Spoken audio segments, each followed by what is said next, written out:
Hello everyone, here's an incredible arcade compatibility update for MAME 2003 Xtreme. You're going to be able to run a bunch of Midway-Bally games as well as some Atari Vector games. And we're going to be starting out with Arch Rivals, a great arcade basketball game. I'm a tremendous fan of about any arcade sports game that you can imagine, from hockey to baseball to soccer to football. And of course we have football considered, we call it soccer in the United States, but it's called football almost anywhere else.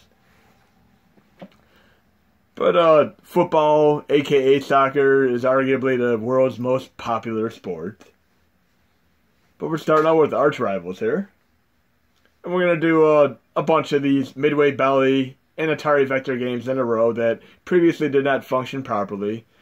And if you install the RetroArch Xtreme along with the MAME 2000 Xtreme, you'll be able to play them.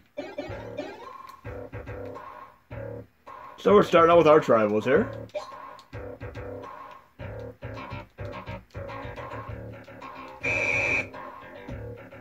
Put it up! Really, really cool. Holds up well after all these years. I actually remember playing this in the arcade literally 2 decades ago.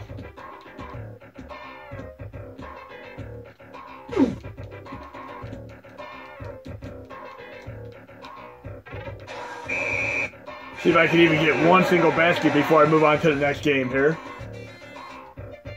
Kind of a little premature there.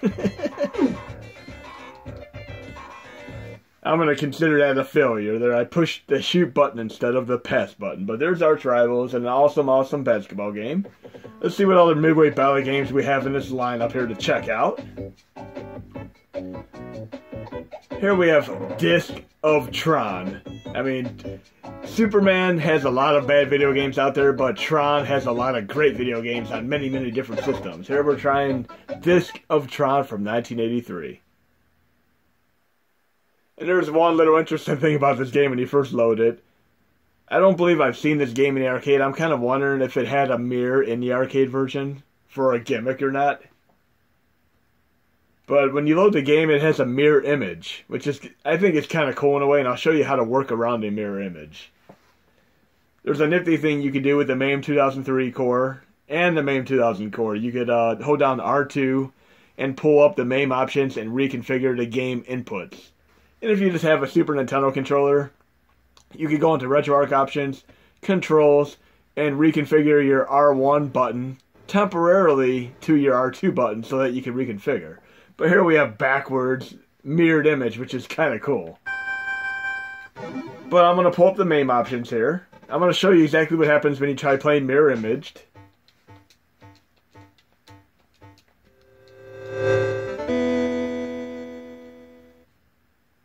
There's probably an option to reverse image this, but I think this is a kind of a cool gimmick right here. So if I try moving left on my controller, I'm moving right. If I try moving right on my controller, I'm moving left. So I'm going to hold down R2, input this game, and I'm going to go to where player 1 left is, and I'm going to change it to move right. Then I'm going to change player 1 right to be left. And again, the way it's set up with this RetroArch Xtreme in my core set, once you power down the system, these will go back to the default settings. So if you end up messing up, just power the system down and power it back on and you're good to go. But we should be good here. Now I'm moving perfectly fine. Even though it's a mirror image, I only have to worry about reversing the left and right. But I'm kind of wondering if they did have a mirror in the arcade version of this. I'm kind of thinking they did. I think I remember a glass panel and looking through it, and it had kind of a 3D effect because of the mirror image. I'm just loosely remembering that from my childhood. At a bowling alley when I did see this game. I would hope if I could actually hit this guy at least once or twice. Really cool game. I need a little practice here with my aiming of the...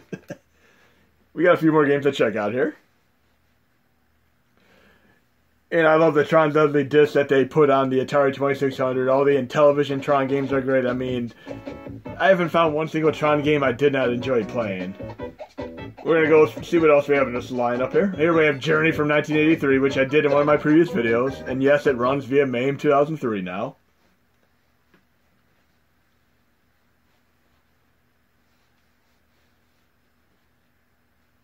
And in the previous video, I did a little bit of a spontaneous drumming to Mario Paint while I was playing the Journey song, chiptune style.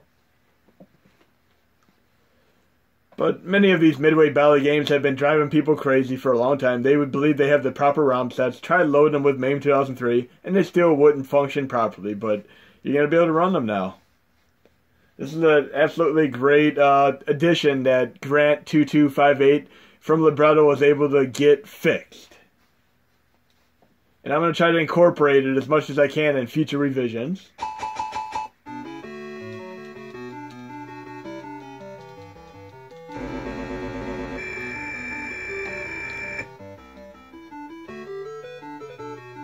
Gotta love that classic Journey style music here.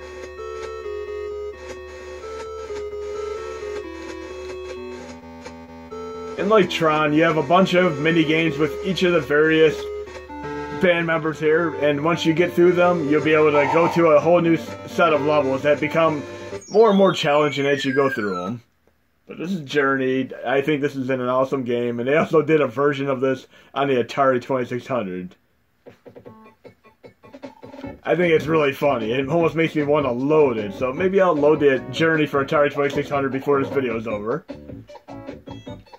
Here we have Rampage from 1986. Another Midway-Bally game that previously had issues.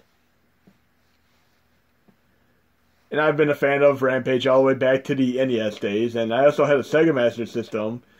As far as comparisons between the versions, the Sega Master System version is the better version. It had a much more intensive color palette. It was a more fun game to play overall. Plus, it didn't take many hours to beat like the Nintendo version. That Nintendo version literally went on for such a long time.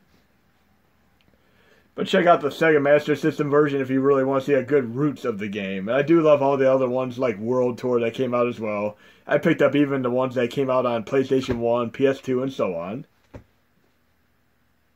The classic Rampage. You go figure, we have the Rampage / reboot style movie with Dwayne Johnson out this weekend, and it looks like it'd be a fun movie to watch. At first, when I heard about the movie, I thought it would be a terrible idea for a movie. Then I watched the trailer, and it looked like something that would be some good popcorn fodder.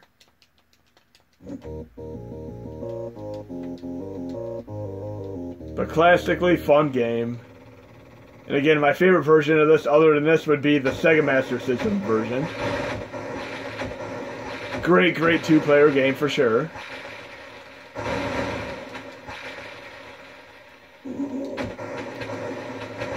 Game holds up incredibly well almost 30 years later. 30 plus years later. But this is Rampage. Yet another one of the Midway-Bally games. And let's see what else we have in this lineup here. In the core set update, if you go into the Xtras arcade folder, you're going to have the arcade compatibility update ReadMe, and you're going to be able to see the list of all the games that you're now going to be able to play with this update. We're trying Satan's Hollow, which is a popular shmup that harkens back to the days of Space Invader and such. It is not as well known as Space Invaders, but this, along with games like Gorf, are incredibly fun shmups to play. We all know Galaga, we all know Galaxian, but we do not all know Satan's Hollow, and we do not all know Gorf. And Gorf is just as fun in the arcade as well as on the Atari 2600.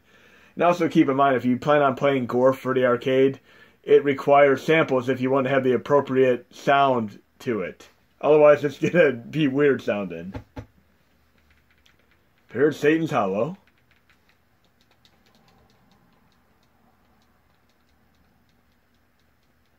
And not every game you play is going to have sound. Sometimes you'll play a game that simply doesn't have sound.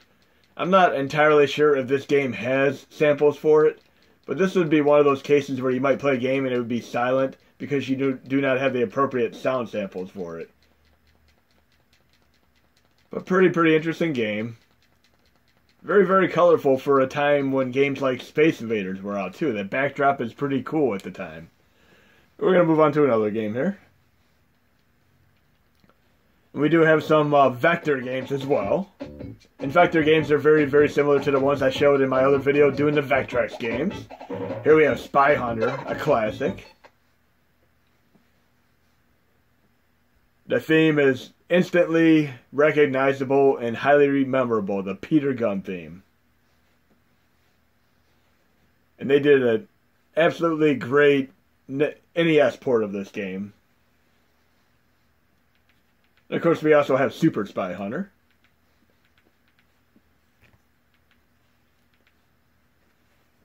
So we're loading Spy Hunter here.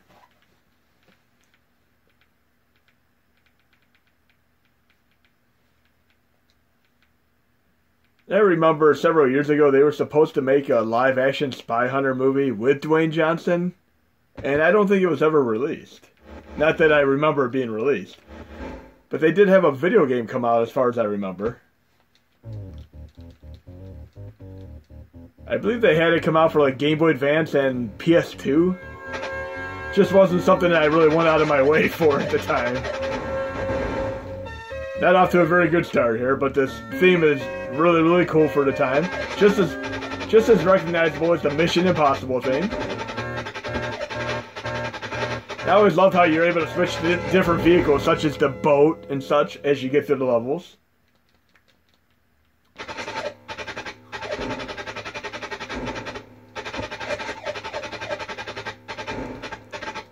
Really holds up very well after all this time, but I'm failing miserably at it. Again, if you install the MAME 2003 Cheats HMod, you can also push R2. Go to Cheats, Enable Cheats. Look, infinity lives, infinity time, infinity smoke screens, missiles. I could really make this game a lot easier if I wanted to. But that's there as an option. We're going to move on to another few games here. We have one really, really big game that I'm very happy to be able to play now. And you'll see that in a minute or two here.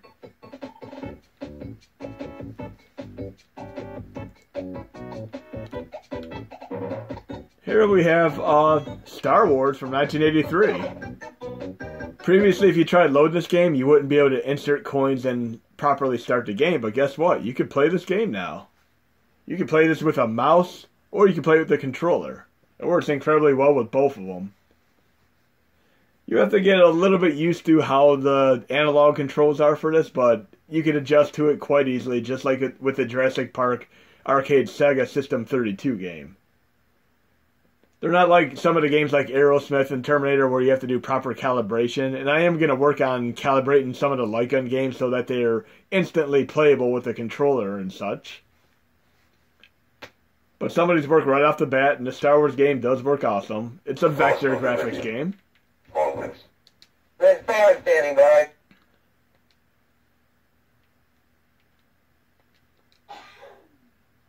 Again, it takes just a little bit of getting used to. Very, very cool finally being able to play this awesomeness here. Really, really cool here. I almost want to hook up my mouse right now because the mouse definitely has more finesse as far as controlling it. Like I said, if you're trying to play stuff like this and Duck Hunt on MAME, it is not as easy to control, but you can get used to it pretty easily. Red 5, I'm going in. Very, very, very fine-tuned controls there. You have to be very, very sensitive with how you navigate.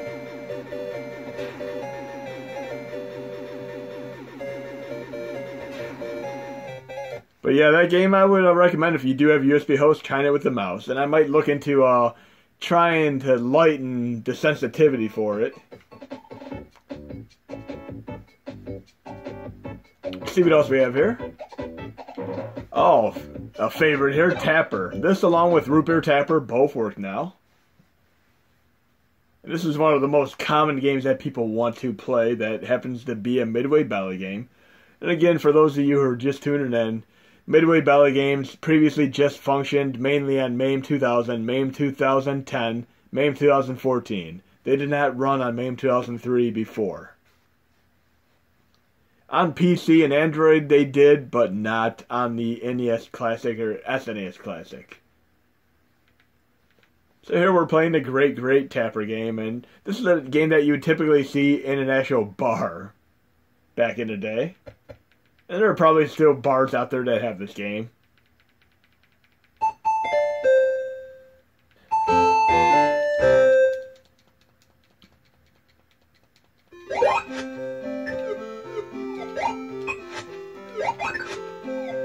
if you decide to play another version of this, the ColecoVision version is actually the best version of this that I played. It is even leaps and bounds above the Atari 2600 version.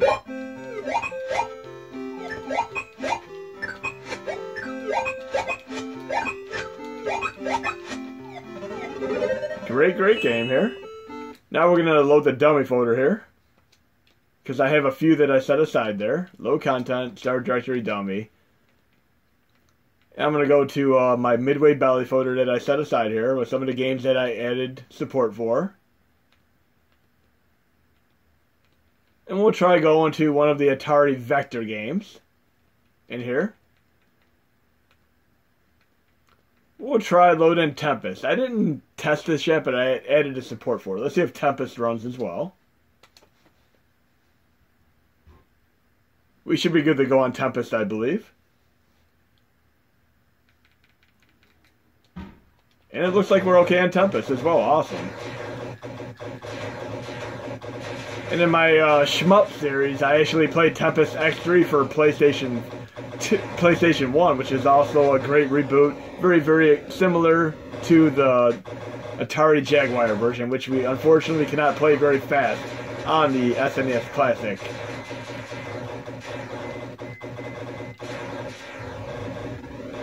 One of my favorite arcade games right here. Very glad that it's working now. But hope you enjoyed the video, and when you get the 421 update, just get RetroArch Xtreme and MAME 2003 Xtreme, and you'll be able to play all of these Midway-Bally games and the Atari Vector games, and they'll be all listed in the arcade compatibility update text file within the Xtras arcade folder.